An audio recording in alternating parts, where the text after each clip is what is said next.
So the first ethical issue in engineering profession that we are taking is conflict of interest, and it is one of the most common ethical issue that arises in profession and particularly engineering profession. So what is mean by conflict of interest? We will understand using these statements. Public servants, or we can say professionals, have to decide various matters in the course of their work. Very simply, if you join engineering services, you are in a railway department, PWD department, transport department, etc. You have to decide on various matter. Your job is to take decisions on various matter by applying your engineering judgment. Okay.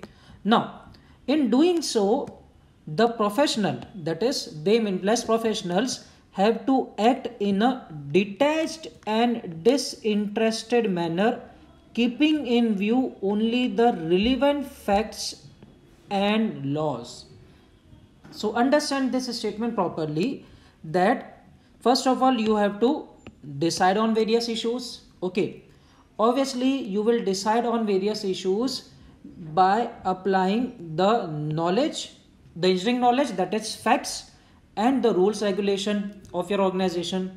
But often what happens is that you can't remain detached. Okay, so if you want to take decisions, you must always remain detached and disinterested.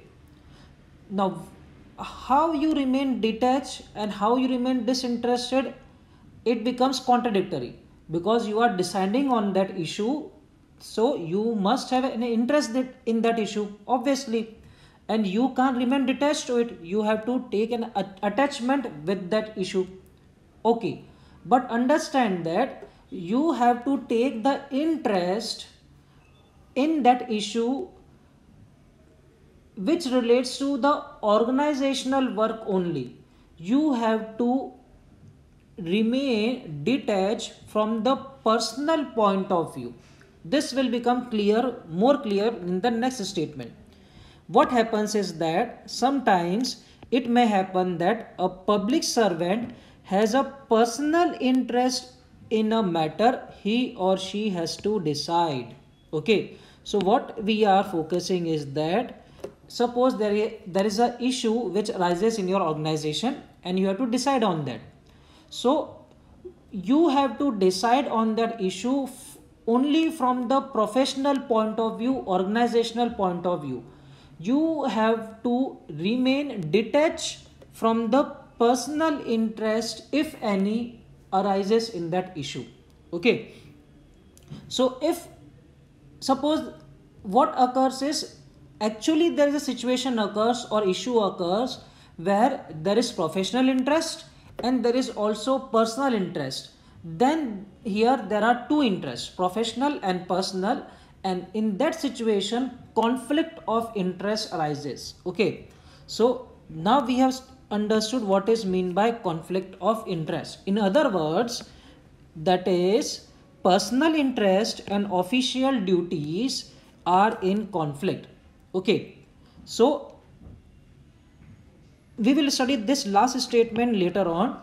Now I will take an example. Only through example we will become more clear about the concept. Okay, so let's say you are in charge of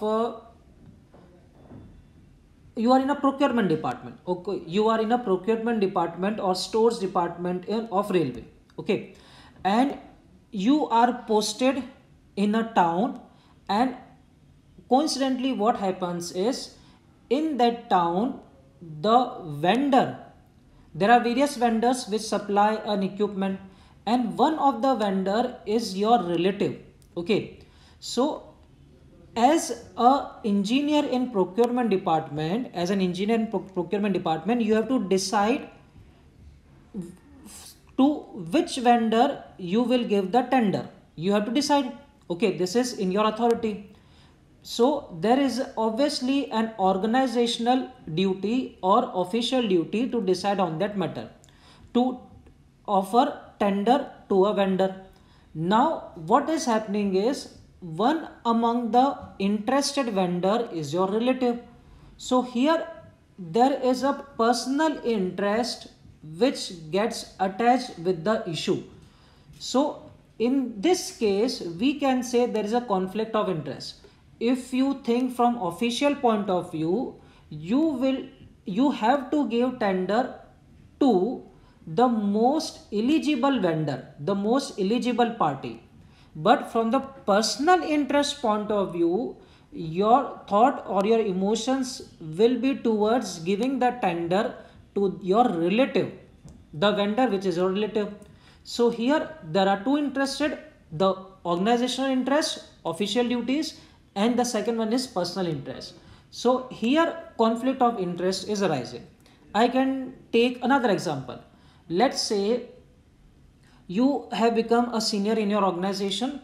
Okay, now the HR manager have designated you as the interviewer for new recruitment. Okay, so the organization is taking interviews of new engineers, and you have to decide which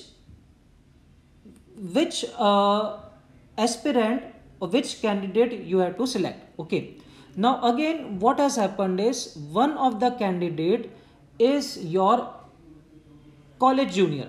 So obviously you will have some personal interest in taking that college junior as the selected candidate.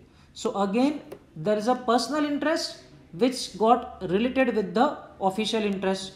So here again conflict of interest is arising. So in all such cases, and you have to understand such cases occur frequently in your job.